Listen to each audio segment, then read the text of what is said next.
Muy buenos días, amigas y amigos. Señor licenciado Marcelo Ebrard Casaubon, jefe de Gobierno del Distrito Federal. Maestro Salomón Chertoriski, presidente del Consejo Nacional contra las Adicciones. Doctor Carlos Tena, comisionado nacional del propio Consejo. Doctor Philippe Lamy, representante de la Organización Mundial de la Salud.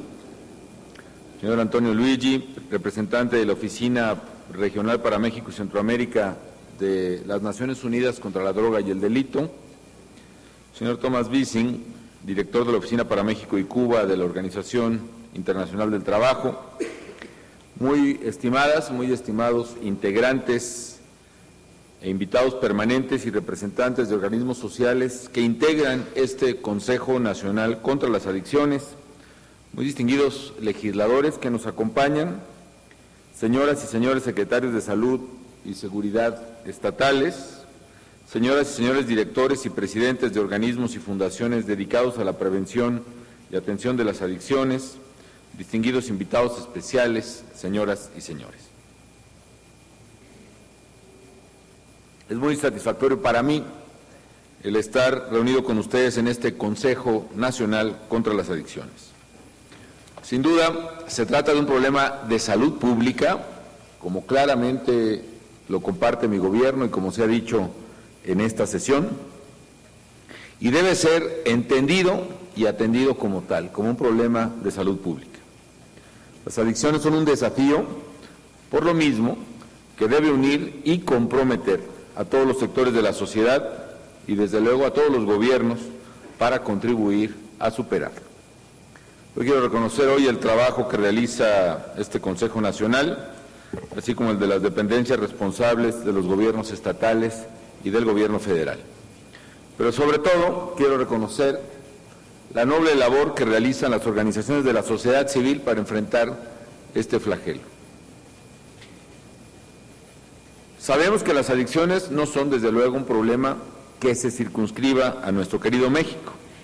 En muchos países se ha dado no solo la presencia, sino el crecimiento constante del problema adictivo, no solo al consumo de drogas, sino al alcohol. Y esto también se manifiesta con mayor intensidad en las economías en desarrollo, no el consumo en sí mismo, que es prevalente, que es mayor en las economías desarrolladas, pero el crecimiento en el consumo, el crecimiento del fenómeno adictivo es propio de economías en desarrollo, como es el caso de México. ¿Por qué razón? Porque el incremento en las adicciones responde a varios factores socioeconómicos. Uno de ellos, por ejemplo, es el crecimiento del ingreso per cápita de una población. Si a principios de la década de los 90 México tenía un ingreso per cápita de $2,000 y hoy tiene un ingreso per cápita superior a $10,000, incluso con las variaciones del tipo de cambio, eso implica que en promedio, por lo menos, cada mexicana y cada mexicano tiene un mayor poder adquisitivo, lo cual hace que sea un mercado creciente, un mercado de compra creciente, para cualquier bien o servicio, para cualquier bien bueno, digámoslo así, desde un automóvil, ropa, vivienda, alimentos, hasta, y por desgracia, también el mercado de drogas. Y segundo, por lo mismo, México se está convirtiendo en una sociedad de clase media, lo cual contribuye al incremento de la demanda de drogas, como ocurre en otras naciones, y donde también los comportamientos del consumidor registran una variante en sus preferencias. Tercero, México es, y qué bueno que lo sea afortunadamente, un país joven. Debemos recordar, amigas y amigos, que según el dato del censo de 2010, la mitad de los mexicanos son, iba a decir somos, pero bueno, son de 26 años o menos, o menores, lo cual implica un enorme potencial para el país. Es un gran activo nacional el tener una población tan joven, es lo que se llama el bono demográfico, el tener durante varios años, más de una década, la posibilidad de que la población en edad de trabajar sea mayor que toda la población dependiente, incluyendo los niños y los ancianos. Pero a la vez, que duda cabe, esto genera una enorme presión porque hay ahí un mercado potencial enorme de consumo, insisto, incluyendo el consumo de adicciones. Y eso lo saben quienes viven de distribuir adicciones. Lo que significa para un país como México, por ejemplo, nosotros tenemos una hija que va a cumplir próximamente 15 años, ¿no? Y reflexionando, resulta que en México cada año llegan a esa edad 2 millones de jóvenes.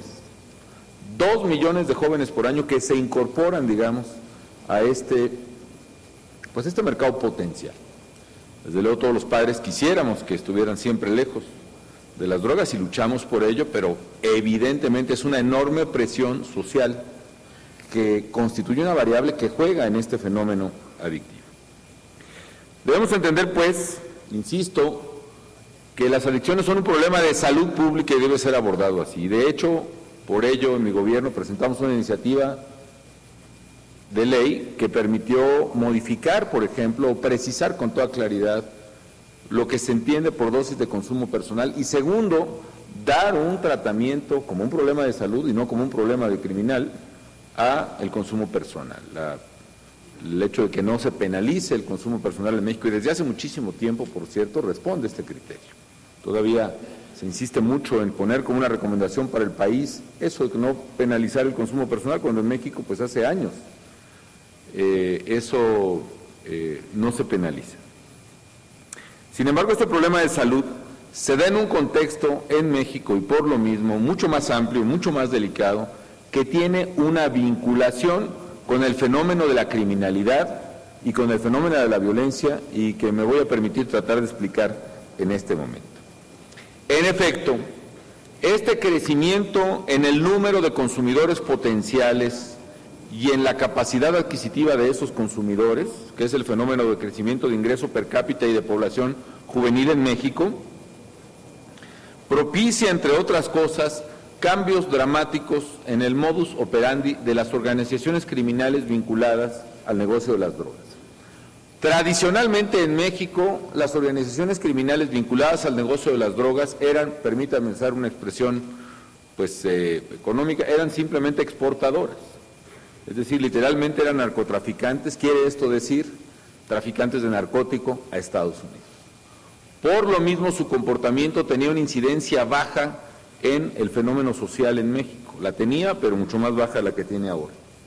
A lo largo de estos años, estos grupos, por esta modificación del mercado mexicano, han buscado, sin abandonar sus viejas actividades, es decir, sin abandonar su actividad de narcotráfico, han buscado incursionar en lo que nosotros conocemos como narcomenudeo, es decir, la venta de droga también en el mercado mexicano.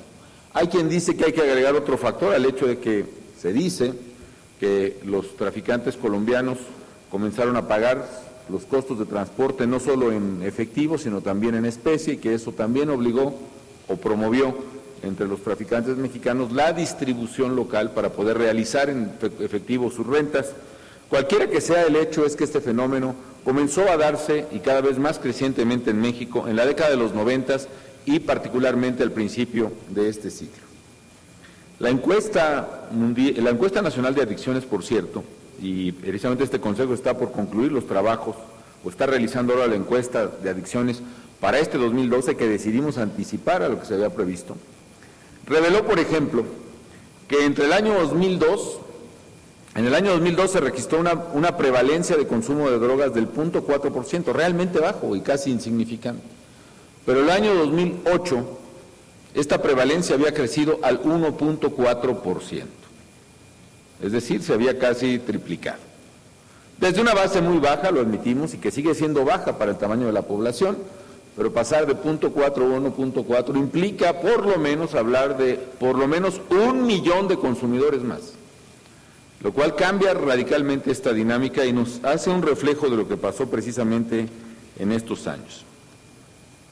Con esta actividad de narcomenudeo nueva, se produce, decía yo, un cambio en el comportamiento de los criminales. Antes, en la vieja actividad del narcotraficante, soborna o amenaza para pasar, y parece que lo que busca es salir rápido de una localidad, lo que interesa es llegar a la frontera de Estados Unidos como sea.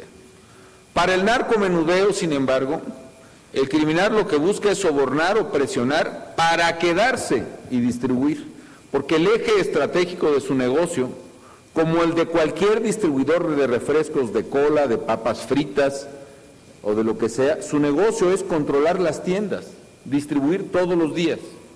Y por esa razón realiza actividades que antes no hacía, como es la búsqueda de control territorial. Él, el criminal, quiere dominar físicamente incluso las calles donde vende. Y por esa razón cambia su comportamiento. El antiguo busca esconder su mercancía. El narcomenudista busca vender su mercancía, busca ofrecerla, busca mostrarla a los clientes. Y eso lleva a cambios en el comportamiento criminal. Uno de ellos es la violencia con la que actúan. Para ejercer la venta de ese producto, lo que necesita es control territorial, porque buscan ejercer la venta de manera monopólica. Y en esa búsqueda de control territorial tienen que controlar a la autoridad. Mientras más vulnerable y mientras más débil sea la autoridad, pensemos en un ayuntamiento que tiene 14 policías con una pistola 38.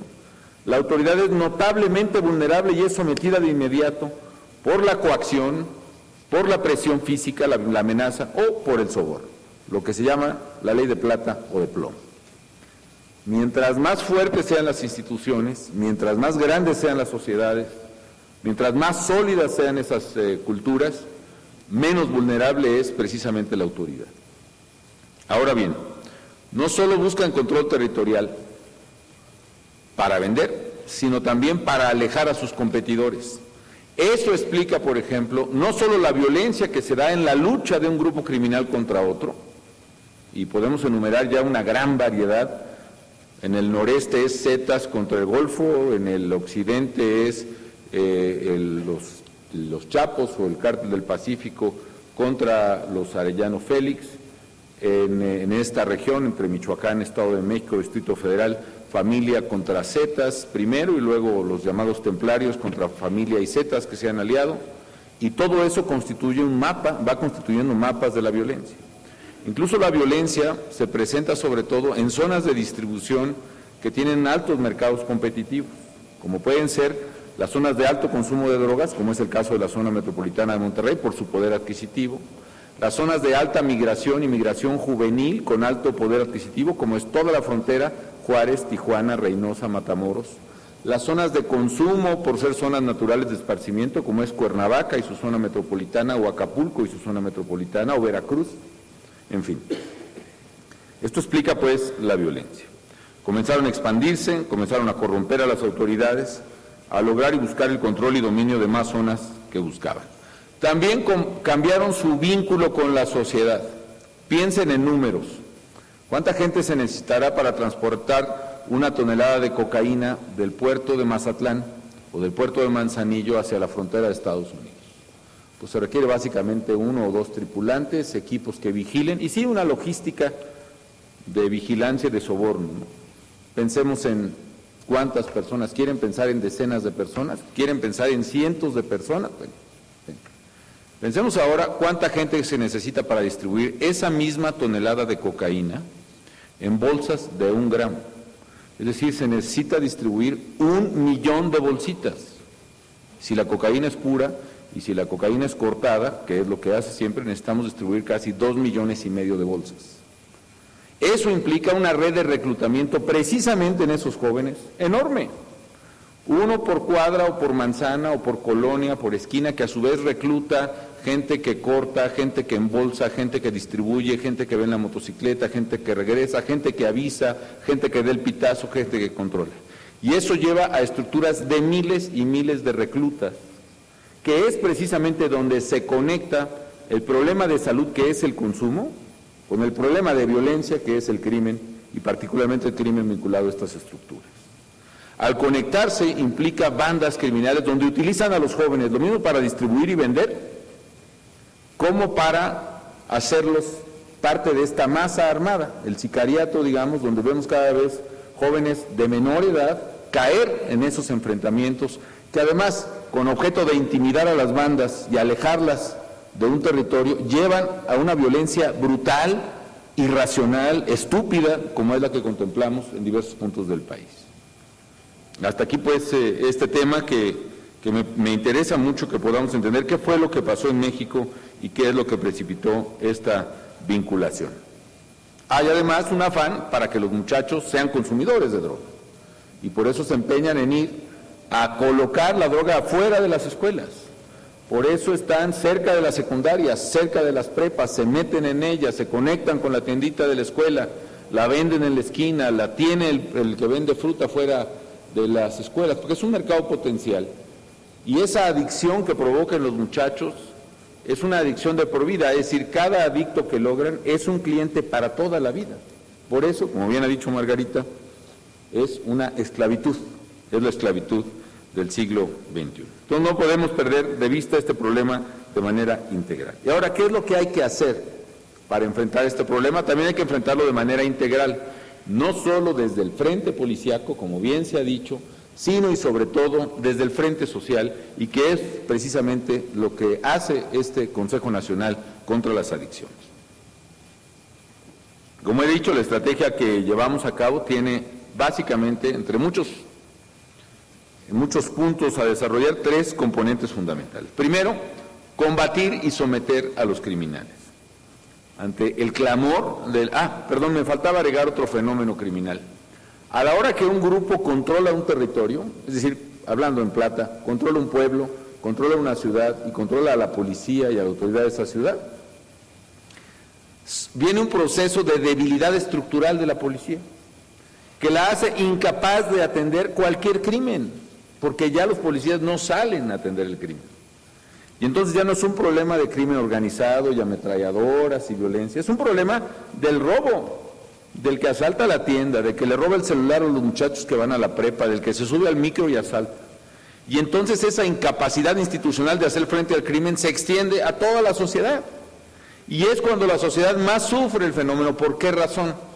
Porque el 84% de los crímenes que se cometen en el país no es el homicidio, ni el ajusticiamiento, es el robo. 8 de cada delito que se cometen son el robo. El robo del coche, el robo del celular, el robo del monedero, el robo de la casa. Y eso se presenta particularmente cuando las instituciones son especialmente frágiles. Es cuando se han corrompido, se han debilitado a tal grado de que ya no responden. Es como una escopeta que se tiene en el armario, ¿no? Y cuando hay que usar la escopeta, es decir, cuando viene un criminal, pues ya no sirve la escopeta, es decir, no funciona, no dispara.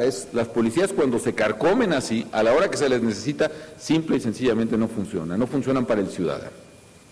Entonces, ¿cuál es la estrategia? Decía yo, uno, hay que combatir a los criminales, y por eso ante este clamor ciudadano, acudimos también las fuerzas federales en apoyo y respaldo a las autoridades locales que así lo necesitan para poder precisamente combatir a los criminales,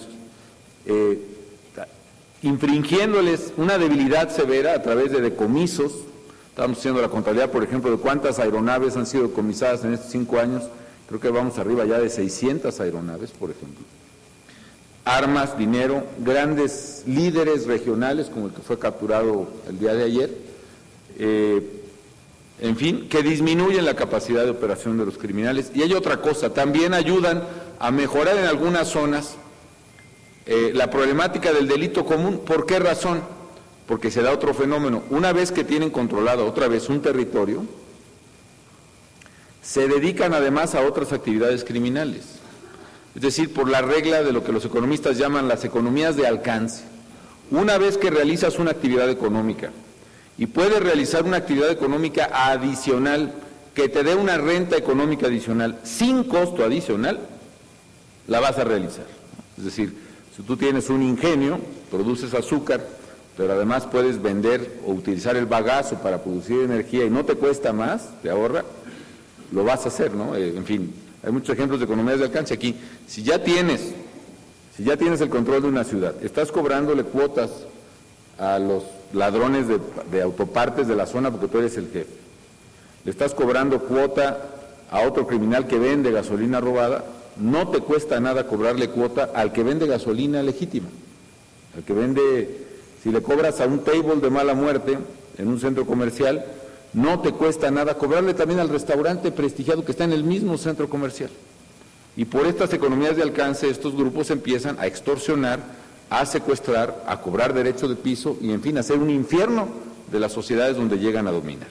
Entonces, el segundo componente de la estrategia, más importante que enfrentar a los criminales en sí mismo, es el componente de reconstrucción institucional en el país de las instituciones de seguridad y justicia, las policías, los ministerios públicos y los jueces. ¿Cómo hacemos eso? A través de lo que establece la Ley de Seguridad Pública ya, y que empezó por una gran presión ciudadana y qué bueno que haya sido así, en los compromisos por la seguridad, la justicia y la legalidad, que nos obligamos todos a depurar nuestras policías, a revisarlas, a pasarles control de confianza a todos los elementos, empezando por los mandos medios y superiores, y los superiores con un control más estricto que incluye incluso el polígrafo. El día, afirmo y reitero, el día que México cuente, por lo menos, con 32 policías, procuradurías y jueces confiables y eficaces, una por cada entidad federativa, ese día México va a cambiar y va a ganar definitivamente su batalla por la seguridad pública. Y el tercer componente de la estrategia es precisamente el que nos tiene reunidos hoy aquí, que es el fortalecimiento del tejido social y que es más importante que la reconstrucción de las policías y los ministerios públicos y más importante que atrapar criminales, que es precisamente un tejido social cohesionado que impida que la delincuencia permee en la sociedad. Ustedes saben que hay condiciones de temperatura asociadas por ejemplo, al estado de preservación de los alimentos. Si uno deja abierta la puerta del refrigerador, naturalmente se echa a perder todo lo que está dentro. Y en nuestras sociedades, mientras se van perdiendo valores, oportunidades, cohesión familiar, cohesión social, solidaridad ciudadana, se van generando también condiciones que propician que se vaya echando a perder, digámosle así, ciertos componentes y que vayan cayendo y se vayan generando tanto comportamientos delincuenciales como adictivos que muchas veces están asociados. Es decir, necesitamos reconstruir y fortalecer el tejido social en México, generando, entre otras cosas, más oportunidades para la gente, en particular para la gente joven, más oportunidades educativas, más oportunidades de salud, más oportunidades de esparcimiento y sobre todo más oportunidades de trabajo digno. Eso implica, pues, incrementar sustancialmente el alcance y la cobertura de programas sociales y que la sociedad pueda ser cada vez más igualitaria en las oportunidades que tiene a su alcance. Hemos logrado algunas cosas, estamos avanzando en otras, por ejemplo, en la cobertura universal de salud, que independientemente de las deficiencias que pueda tener en calidad el servicio de salud en cualquier parte del país, es un punto bien importante en esta generación de oportunidades sociales. De la misma manera estamos abriendo nuevos espacios educativos, admito que no lo suficientes, pero honestamente, el haber abierto casi 1,000 bachilleratos en el país en 5 años, 985 para ser exactos, el haber creado 96 nuevas universidades desde cero y haber duplicado el campus de otras 51 universidades implica uno o el mayor esfuerzo de educación media y superior que se haya hecho en el país. Y todavía falta, porque si bien es cierto subimos la cobertura en educación media del 40 y tantos % a casi el 70%, pues ese 30% restante de muchachos que no tienen bachillerato son precisamente un foco de preocupación para cualquier gobierno. En fin, amigas y amigos, en esta labor de fortalecimiento del tejido social, una parte fundamental es la prevención y el tratamiento de adicciones. ¿Por qué? Porque precisamente es la enfermedad, la adicción social más relevante para la atención en la política social de los gobiernos, que más se vincula, entre otras, con el problema de seguridad y la que tiene repercusión más directa en la salud de nuestra gente. En este sentido, desde el inicio de la administración nos hemos enfocado también a prevención y tratamiento de adicciones. Por ejemplo, en materia presupuestal hemos destinado 6.500 millones de pesos para este fin. Es más del 150% de lo que se destinó en todo el sexenio anterior. Yo recuerdo incluso cuando se hizo un decomiso enorme de dinero, más de 200 millones de dólares en efectivo que encontramos en una casa de Las Lomas, ese dinero se fue, todo lo que pudimos, que legalmente, reglamentariamente es por lo menos la tercera parte, a crear los primeros centros Nueva Vida en el país. Y nos permitió arrancar con casi 80 centros Nueva Vida. Hoy hemos llegado a 330 centros Nueva Vida de prevención y tratamiento de adicciones. En materia de prevención, precisamente el programa que lanzó y impulsa mi esposa Margarita Zavala, como presidenta del Consejo del DIF, precisamente del programa Nueva Vida, implica la construcción de una red enorme de personas que se capacitan en el territorio nacional. Jóvenes del servicio militar, promotores de programas sociales, los encargados de las estancias infantiles, los padres de familia, jóvenes, organizaciones de la sociedad civil. Se ofrece orientación, habilidades para la vida, que adopten conductas saludables y se les brinda información para prevenir las conductas que puedan llevar a esos jóvenes o a los hijos de esos padres al consumo de droga o de las adicciones. Estamos realizando un trabajo también en las escuelas, que es fundamental.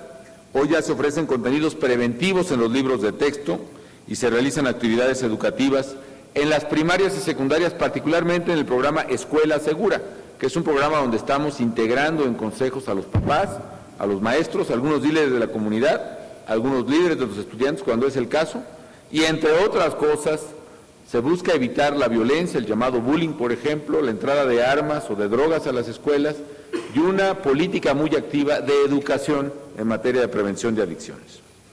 En materia de atención primaria, ya lo hemos dicho, 330 centros Nueva Vida para atender a quienes caen las adicciones.